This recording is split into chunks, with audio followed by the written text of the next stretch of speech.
Project-Based Learning, Take 25. Hey everyone, Mr. Bykowski here. Today what I'm going to do is I'm going to give you a little bit of information on Project-Based Learning, or PBL. Some of you might be feeling a little overwhelmed here, but this is just going to be a short explanation of what project-based learning is.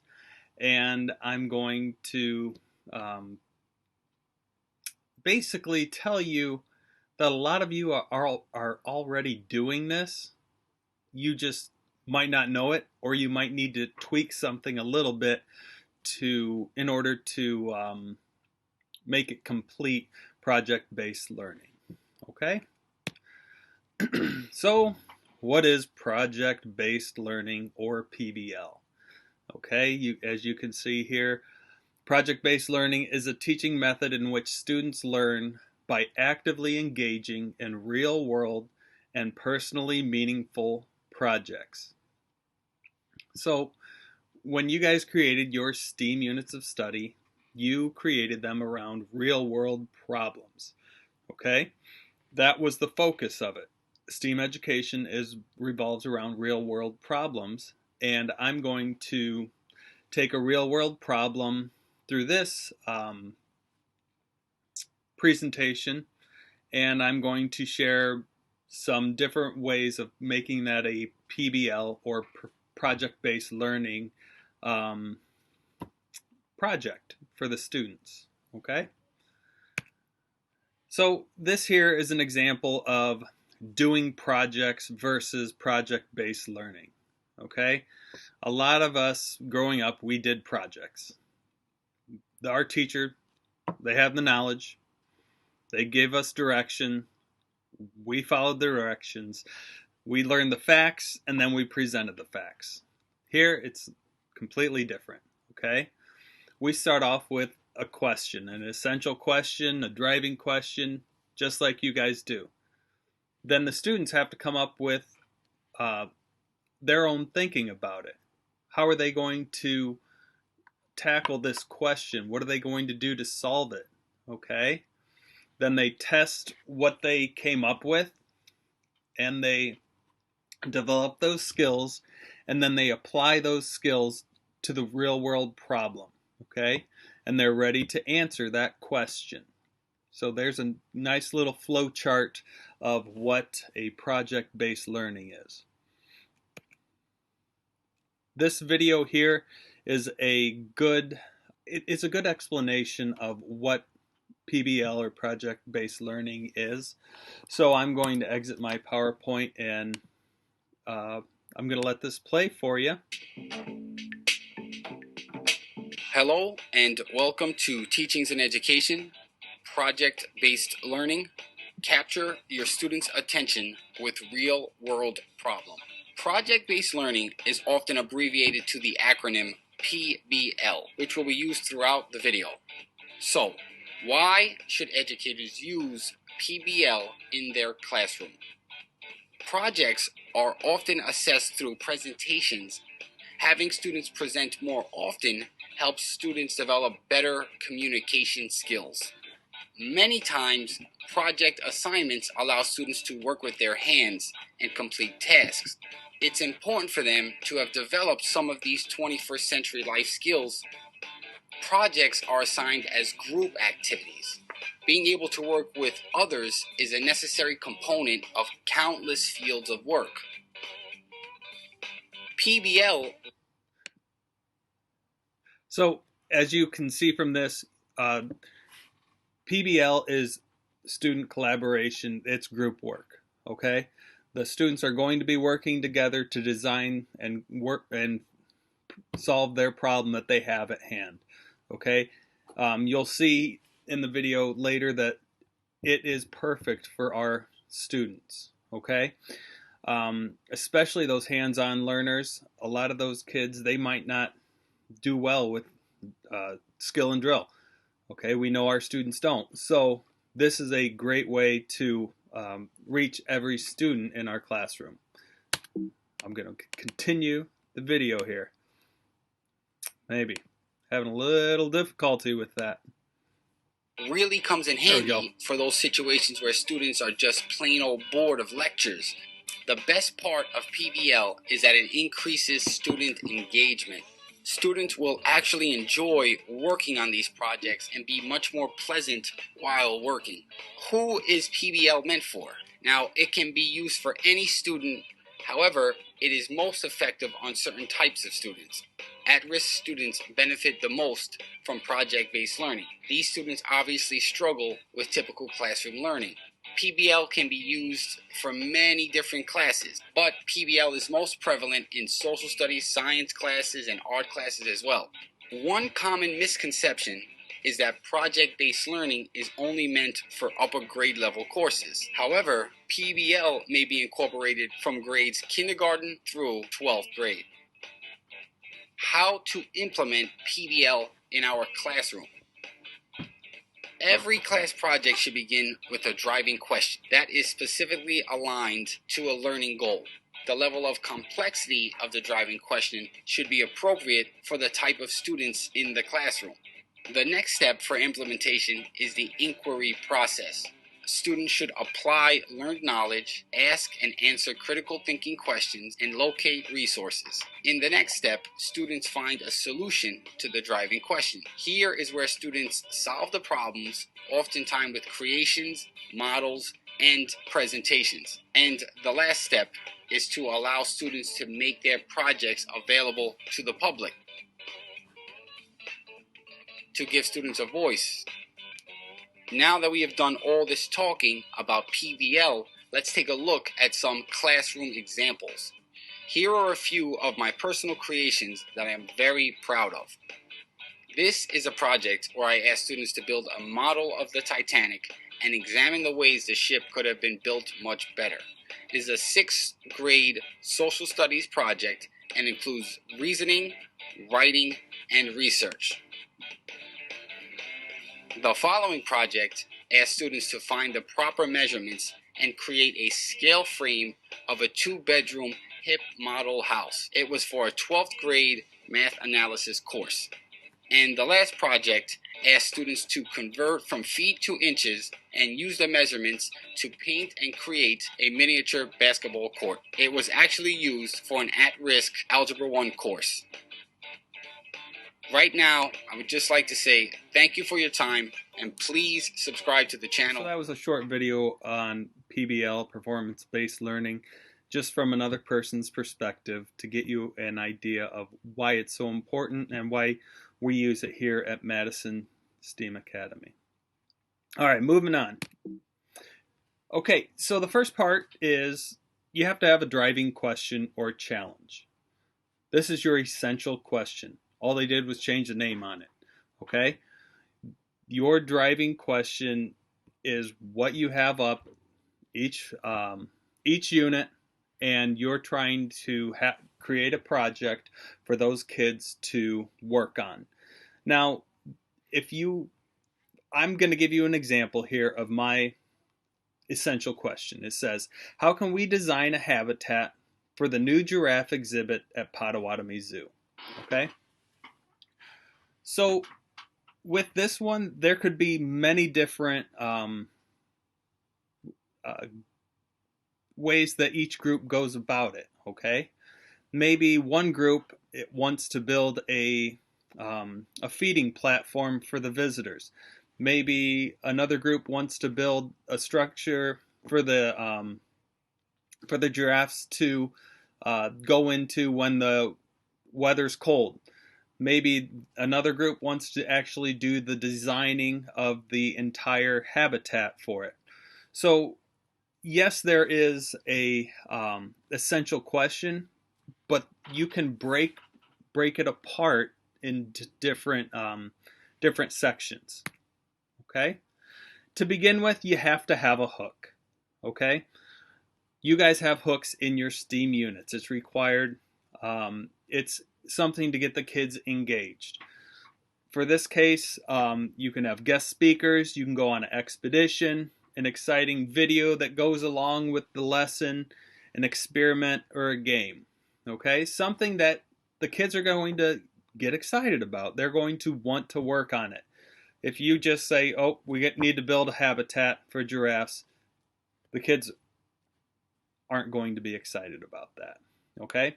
So for my giraffe one, what I might do is see if I could get the kids to go on an expedition to the zoo. I could have a speaker from the zoo come in and talk to the kids about giraffes and what their thought process is when they're going to design the habitat for the giraffes. Okay? Next part is need to know. What information are they going to need to know in order to answer the driving or essential question? All right?